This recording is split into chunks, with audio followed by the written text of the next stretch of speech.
नमस्कार. संस्कृत टीचर या चॅनलमध्ये तुम्हा सर्वांचं पुन्हा एकदा खूप खूप स्वागत. माझं नाव आहे सोनाली जाधव शिंदे आणि आजच्या व्हिडिओमध्ये आपण स्पेशली एक नवीन टॉपिक एक्सप्लोअर करणार आहोत.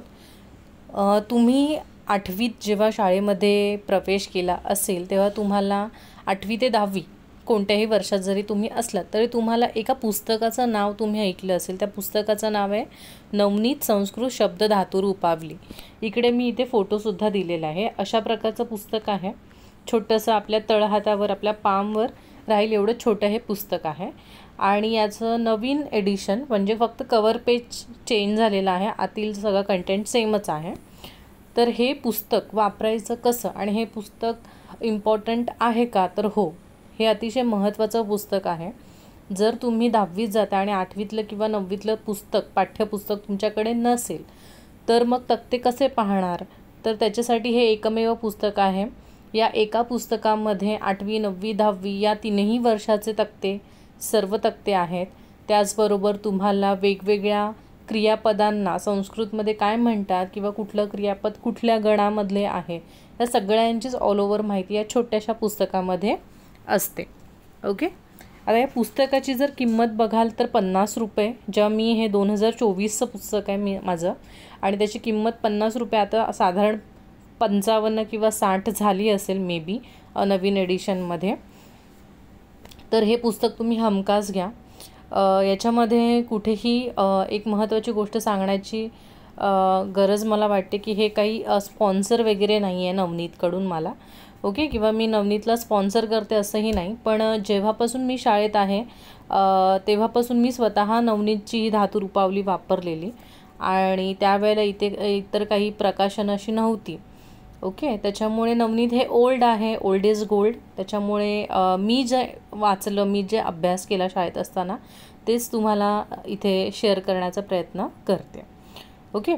तर भरपूर मुलं संस्कृत धातू रूपावली घेतात पण ती वापरायची कशी हे कळत नाही. तर त्याच्यासाठी एक सिरीज मी काढते आहे जिचं नाव आहे संस्कृत शब्द धातू रूपावली. याच्यामध्ये हे पूर्ण पुस्तक कसं वापरायचं, याच्यामध्ये कंटेंट काय आहे आणि कुठल्या पेजवर तुम्हाला कुठली माहिती मिळेल याबद्दलचा हा व्हिडिओ असणार आहे किंवा अपकमिंग व्हिडिओज याच्या रिलेटेड असणार, जेणेकरून तुम्हाला ते पुस्तक कसं वापरायचं हे कळलं पाहिजे. फक्त पुस्तक विकत घेऊन तुम्हाला त्यातलं आलं असं होत नाही. संस्कृतच्या बाबतीत ते पुस्तक कसं वापरायचं हे सुद्धा तुम्हाला कळलं पाहिजे. ओके. आणि याचा अभ्यास विद्यार्थी पण करू शकतात, संस्कृत प्रेमी ज्यांना संस्कृत शिकण्याची आवड आहे ते सुद्धा करू शकतात आणि पॅरेंट्ससुद्धा करू शकतात. ठीक आहे. सो आजचा टॉपिक आहे शिकूया कशी वापरायची शब्द धातू रूपावली. आता ऑन द फर्स्ट पेज पहिल्या पानावर काय त्यांनी दिलेलं आहे, अनुक्रमणिकेच्या नंतर इंडेक्सच्या नंतरचं जे पहिलं पान आहे त्याच्यामध्ये the basic of Sanskrit grammar त्यांनी सांगितलेलं आहे. सो त्याच्यात आपण काय करणार आहोत, understanding the foundational rule of Sanskrit. Fundamental जे रूल्स आहेत बेसिक ते रूल त्यांनी पहिल्या पानावर मराठीत दिलेले आहे. ओके. तर बघा मी इथे लिहिलेलं पण आहे. संस्कृत भाषा ही समजण्यासाठी कशी आहे, थोडीशी कठीण आहे. I agree. मी असं नाही म्हणणार तुम्हाला की नाही संस्कृत अगदीच सोपं आहे, नाही तसं नाही, थोडीशी कठीण आहे. पण तुम्हाला त्याचं व्याकरण जर कळालं, नीट समजलं तर ती हळूहळू अतिशय सोपी वाटायला लागते. आणि मराठी विद्यार्थ्यांना संस्कृत ही अतिशय जवळची, कारण अनेक शब्द जे आहेत ते मराठी संस्कृतमध्ये सारखे आहेत आणि हिंदीच्या बाबतीत पण ते लागू होतं की हिंदी आणि संस्कृतमधले शब्द पण भरपूर जवळच आहेत. सो मुलांना सगळ्यात जास्त टेन्शन कशाचं असतं, चिंता कशाची असते की संस्कृतमध्ये येणारे इतके सारे टेबल, अनेक तक्ते असतात संस्कृतमध्ये आणि मुलांना त्याचं टेन्शन येतं. आईवडिलांनाही त्याची चिंता असते की कसं माझं मूल इतकं सारे तक्ते पाठ करेल. तर ते सगळे तक्ते ह्याच्यामध्ये आहेत आणि ते कसे पाठ करायचे किंवा ते कसे लक्षात ठेवायचे ते सुद्धा मी या व्हिडिओमध्ये सांगेनच पुढे. आणि ते कसे पाठ करायचे आणि या सगळ्या गोष्टींसाठी मदत करणारं एकमेव पुस्तक म्हणजे कधीकधी मला ना भरपूर कॉमेंट्स पण येतात, मॅडम एक पुस्तक घ्यायचं झालं संस्कृत शिकण्यासाठी तर कोणतं घ्यावं. तर मी हे पुस्तक सगळ्यात आधी सांगेन की हे सगळ्यात आधी हे पुस्तक घ्या आणि हे वाचा. तुम्हाला भरपूर शब्द समजतील आणि हे ग्रामरचं पुस्तक आहे का, तर नाही, हे ग्रामरचं पुस्तक नाही आहे. हे ग्रामरसाठी एक सप्लिमेंटरी बुक आहे, म्हणजे हे टेबलचं पुस्तक आहे, तक्त्यांचं पुस्तक आहे असं मी सांगेन. याच्यामध्ये ग्रामर नाही आहे, म्हणजे त्वांतलेबंतसाठी तुम्ही हे जालतं ते तसं नाही आहे. ओके, चला आता जे महत्त्वाचे रूल्स आहेत, ओके, इम्पॉर्टंट रूल्स आहेत संस्कृतच्या रिलेटेड. तर सगळ्यात आधी शब्द म्हणजे काय. मुलांना बेसिक गोष्टीमध्ये सुद्धा प्रॉब्लेम असतो, मुलांना काय कळतच नाही. शब्द, कला सुद्धा शब्द म्हणतात, तर क, ख, ग हे काही शब्द नाहीत, हे अक्षरं आहेत. ओके, सो शब्द म्हणजे काय, शब्द म्हणजे अक्षरांचा समूह, ग्रुप ऑफ लेटर्स. ABCD हे काय आहेत, हे लेटर्स आहेत. आणि ABCD पासून समजा आपण रोज हा शब्द, आपण रोज ROSE हे लेटर्स एकत्र केलेत की वर्ड बनतोय. रोज हा काय आहे, वर्ड आहे. सेम तसंच आहे की आ हा एक आ हे अक्षर आहे, आ, का आणि श ही अक्षर आहेत. ह्यांना एकत्रितपणे आणलं की काय होतं, आकाश. सो आकाश हा काय झाला, शब्द झाला. सो सिंपल गोष्टी तुम्हाला व्यवस्थित क्लिअर असल्या पाहिजेत की शब्द म्हणजे काय, तर अक्षरांचा समूह, कलेक्शन ऑफ लेटर्स. ठीक आहे. त्याच्यानंतर शब्द समजला तर या शब्दांच्या काय आहेत, जाती आहेत. ओके, म्हणजे शब्द वेगवेगळ्या कॅटेगरीमध्ये येतात. तर कोणत्या जाती शब्दांच्या, तर आपण बघूया नाम, सर्वनाम, विशेषण, क्रियाविशेषण आणि क्रियापद.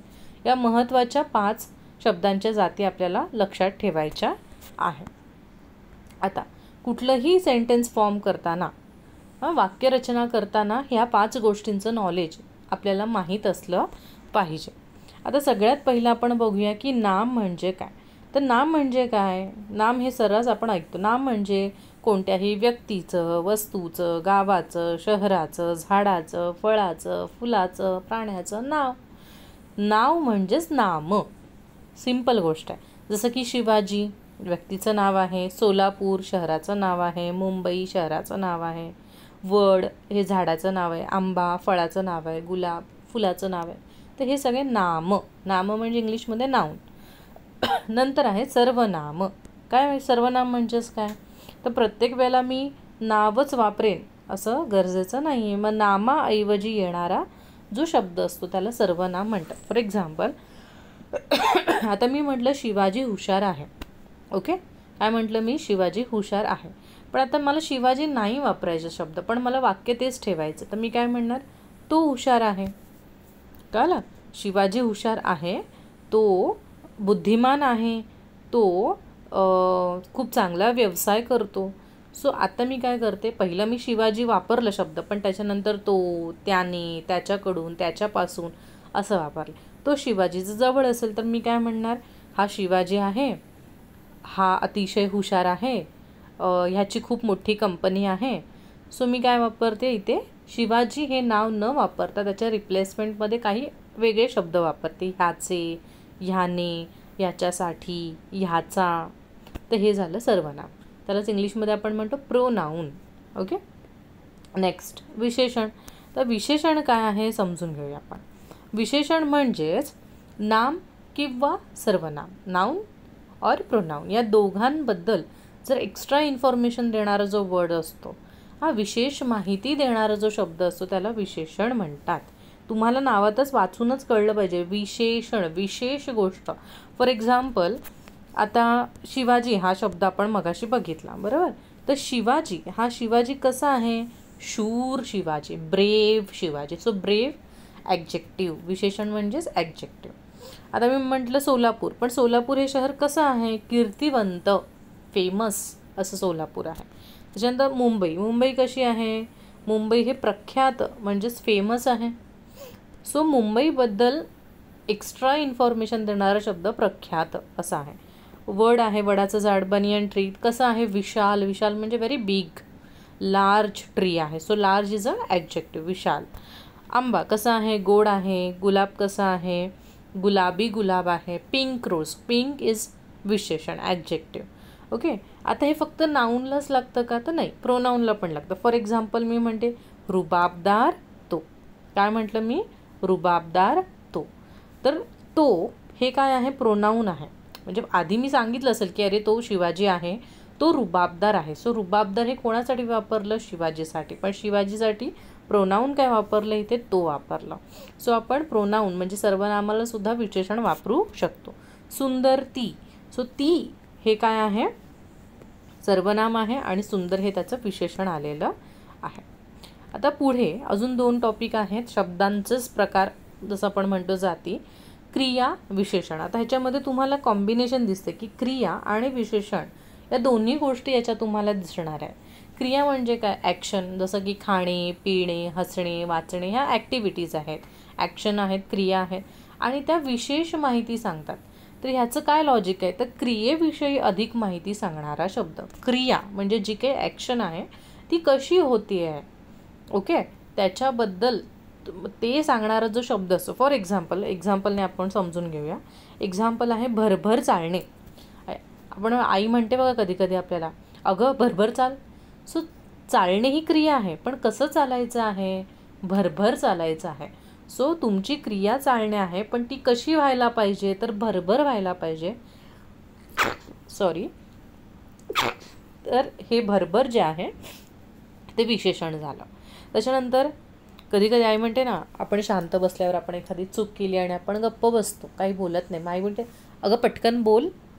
सो पटकन हे बोलणे, बोलायचीच क्रिया आहे, पण ती क्रिया कशी झाली पाहिजे? पटकन. सो क्रियेविषयी विशेष माहिती देणारा हा शब्द आहे, म्हणून त्याला म्हटलं जातं क्रियाविशेषण. तो नाऊनबद्दल माहिती देतोय का? नाही. या दोघांमधला फरक समजून घ्या. इथे मी म्हणते शूर शिवाजी, हा नाऊनबद्दल इन्फॉर्मेशन देतोय आणि क्रियाविशेषण हा क्रियेबद्दल विशेषण. चालणे, भरभर चालणे हे चालणी क्रियेबद्दल आलेलं विशेषण आहे. तर कधीही कन्फ्यूज होऊ नका, विशेषण म्हणजे काय आणि क्रियाविशेषण हे दोन्ही पण टॉपिक टोटली डिफरंट आहेत. विशेषण हे नाऊन किंवा प्रोनाऊनबद्दल म्हणजे व्यक्तीबद्दल वापरलं जातं, व्यक्तीसाठी वापरलं जातं आणि क्रियाविशेषण हे फक्त आणि फक्त वर्बसाठी वापरलं जातं, क्रियेसाठी, ॲक्शन वर्डसाठी वापरलं जातं. इंग्लिशमध्ये आपण म्हणतो ना स्लोली, LY एंडिंगला लागतं, slowly, hardly, softly, gently. So हे सगळे आहेत क्रियाविशेषण. नेक्स्ट आहे क्रियापद.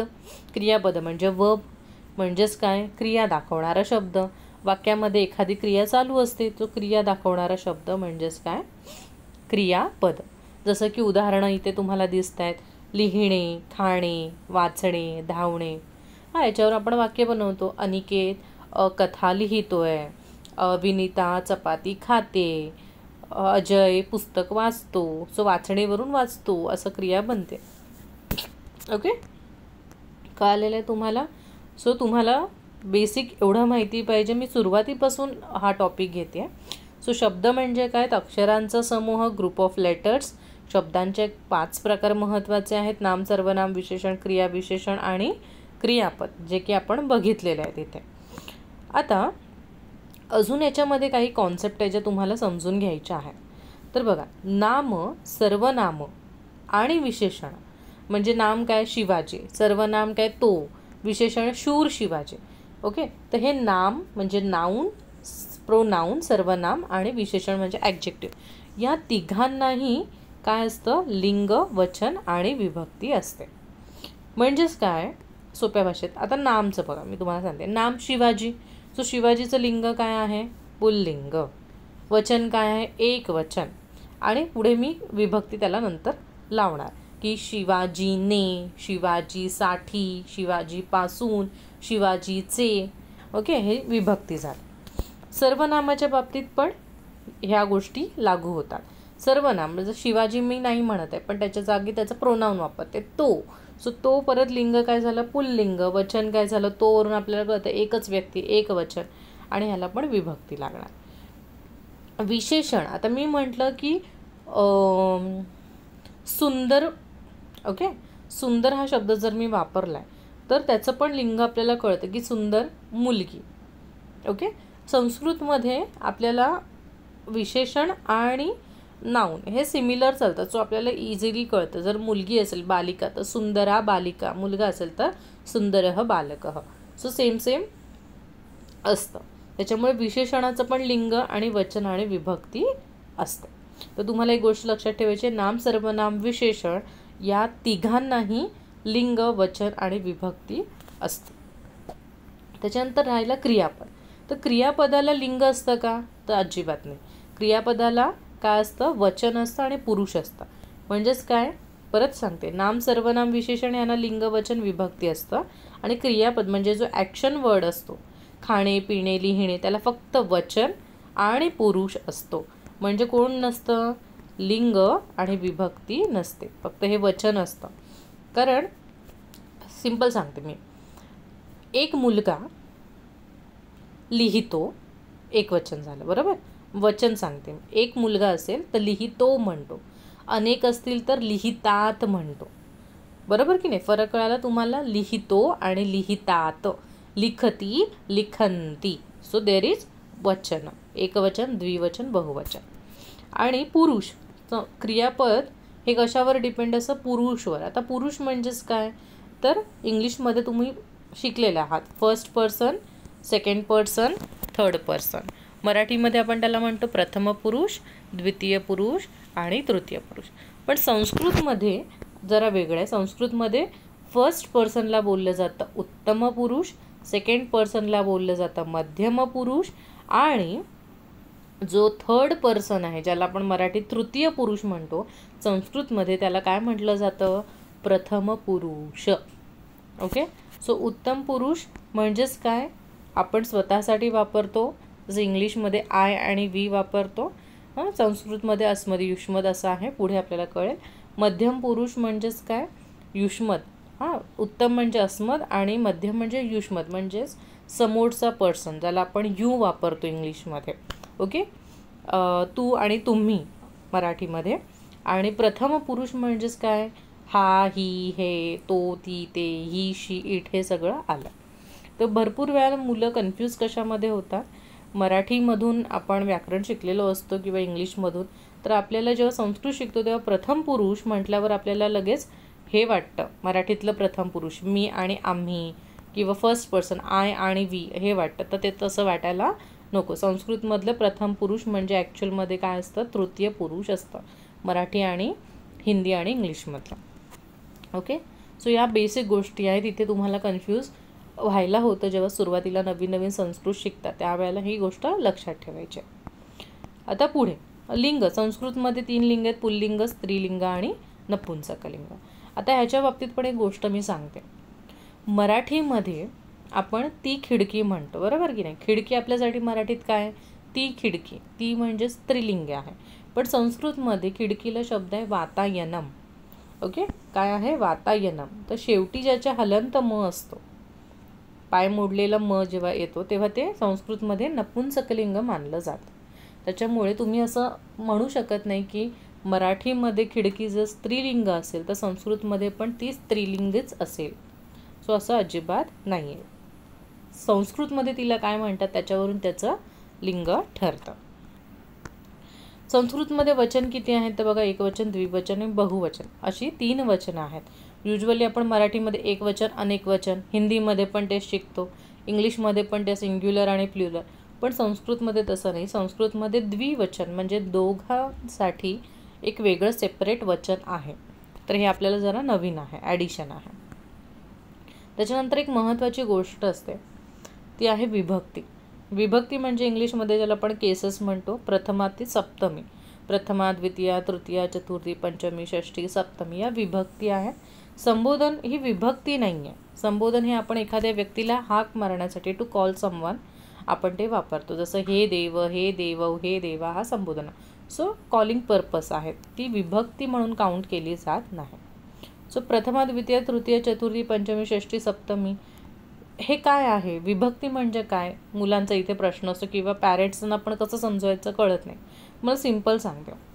विभक्ती म्हणजे मूळ शब्दाला, एखादं वाक्य जेव्हा आपण बनवतो, फॉर एक्झाम्पल मी म्हणते राम. राम हा शब्द घेऊया आपण इथे, ठीक आहे? तर राम हा मूळ शब्द आहे आणि मला म्हणायचं की रामचं घर. तर मी फक्त राम घर असं म्हणून चालेल का? तुम्ही म्हणाल की मीच काही कळत नाही, राम घर असं म्हणा ना, रामचे घर, रामचं घर असं म्हणा ना. तर हा जो आपण च लावला ना, रामचे, हा जो एक्स्ट्रा शब्द लावतो आपण, हा बघा, राम हा मूळ शब्द आहे, पण राम या मूळ शब्दाला आपण चे हे एक्स्ट्रा शब्द जे लावतो त्यालाच म्हणतात विभक्ती. विभक्ती प्रत्यय. प्रत्यय मीन्स सफिक्स. ओके. सो संस्कृतमध्ये रामचे घर याला म्हटलं जातं रामस्य. काय म्हटलं जातं? रामस्य. सो स्य इज षष्ठी विभक्ती and the main root word is Ram.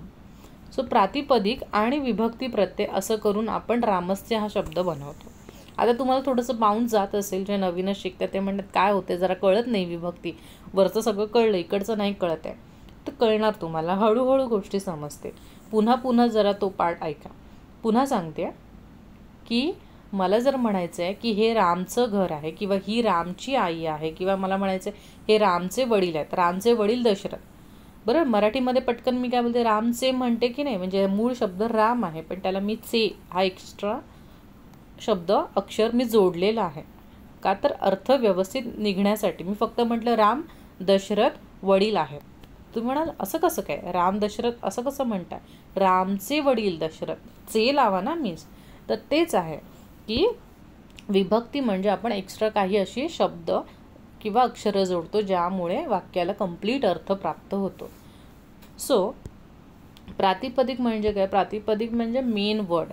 जसं की मी म्हटलं रामच्या बाबतीत की Ram is a main word आणि विभक्ती रामचे घर म्हणजे षष्ठी विभक्ती म्हणून रामस्य असं झालेलं आहे. तर राम हा जो मेन वर्ड आहे, प्रातिपदिक म्हणजेच मूळ शब्द, तर राम हा मूळ शब्द आहे. ह्याचा साऊंड बघा, एंडिंग जो ध्वनी आहे राम म मध्ये अ साऊंड आहे. मग अ हा काय आहे? स्वर आहे, वॉवेल आहे.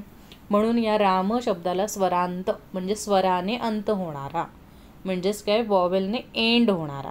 आणि तुम्ही म्हणाल मी सगळी नावं तर स्वरांतच असतात. मराठीमधली तर सीता, गीता, मीना, अजय, विजय, सूरज सगळं अनेच होतं, आने होतं, किंवा राजू, शामू, रवी हे सगळे ईने होतात, म्हणजे स्वरानेच होतात, कुठे व्यंजनाने होतात. पण संस्कृतमधली काही नावं जी आहेत ती व्यंजनांत आहेत. जसं की तुम्ही 9वीचा टेबल बघाल पुस्तकात, तर मरुत म्हणजे हलंत तने नाव एंड होणार आहे, मरुत. त्या मराठीमध्ये मरुत पूर्ण बोलतो आपण, पण संस्कृतमध्ये तसं नाही, मरुत असं म्हटलं जातं. मरुत म्हणजे कोण? हवा, वारा, पवन आपण म्हणतो की नाही, पवनदेव, हनुमानाच्या वडिलांना. सो त्यांचं ओरिजिनल नाव इट्स मरुत, त हलंत, नॉट मरुत. आपण मराठीत बोलताना ते मरुत म्हणतोय, पण इट्स ओरिजिनल मरुत. सो त हे काय आहे? कख गग म्हणजेच कॉन्सोनंटमध्ये येतं, व्यंजन आहे म्हणून ते व्यंजनांत आहे. सो आपल्याला याच गोष्टी म्हणजे टेबल्स कसे बनतात याच्यासाठी हे तुम्हाला कळणं महत्त्वाचं आहे की कुठलाही शब्द त्याचा एंडिंग ध्वनी काय आहे. अ आ ई या कॅटेगरीमध्ये येतो, स्वरांत आहे की व्यंजनांत आहे. आणि याच बेसिक गोष्टीमुळे टेबल्स बनतात. ते आपण नेक्स्ट व्हिडिओमध्ये बघू. आणि ते टेबल तुम्ही धातुरूपावलीमध्ये कसे शोधणार ते सुद्धा आपण पुढच्या व्हिडिओमध्ये नक्की बघू. सो तुम्हाला संस्कृत शिकताना ज्या काही अडचणी येतात त्या नक्कीच कॉमेंट करून माझ्यापर्यंत पोहोचवा. जितकं शक्य होईल तितकं यूट्यूब शॉर्ट्सच्या माध्यमातून मी तुमच्या शंकांचं निरासन करण्याचा प्रयत्न नक्की करेन, कारण ते सोपं पडतं. यूट्यूबची व्हिडिओसाठी मला PPT बनवेपर्यंत सगळा वेळ होतो, पण यूट्यूबच्या ज्या शॉर्ट्स व्हिडिओ त्याच्यामुळे मी पटकन तुमच्यावर इंटरॅक्ट करू शकते. आणि मी आता रिसेंटली पण एक शॉर्ट व्हिडिओ अपलोड केली ज्याच्यामध्ये मी हेच लिहिलेलं आहे की तुमच्या ज्या काही शंका आहेत ते तुमचं नाव, तुमचं राहण्याचं ठिकाण, तुमचं जिल्हा, डिस्ट्रिक्ट ते टाका आणि तुमची जी शंका आहे, जी व्हॅलिड शंका आहे, जी मला असं वाटेल की हां बाबा हे खरंच चांगली शंका विचारलेली आहे, आपल्याला याचं उत्तर द्यायला हवं, तर मी नक्कीच ती शंका दूर करण्याचा लगेचच अपलोड करून प्रयत्न करेन shorts video. Okay. So stay with me आणि चॅनलला सबस्क्राईब करा, तुमच्या मित्रांपर्यंत शेअर करा व्हिडिओ, जेणेकरून सगळ्यांना संस्कृत सोपं वाटेल, सहज वाटेल आणि आवड निर्माण होईल मुख्यतः. सो भेटूया नवीन व्हिडिओसोबत. तोपर्यंत कॉमेंट करा, जे काही तुमचे डाऊट्स असतील, शंका असतील, माझ्यावर जे काही बोलायचं आहे तुम्ही कॉमेंट्स करू शकता किंवा तुम्ही मला मेलही करू शकता. माझा मेल ID सुद्धा डिस्क्रिप्शनमध्ये दिलेला आहे. धन्यवाद.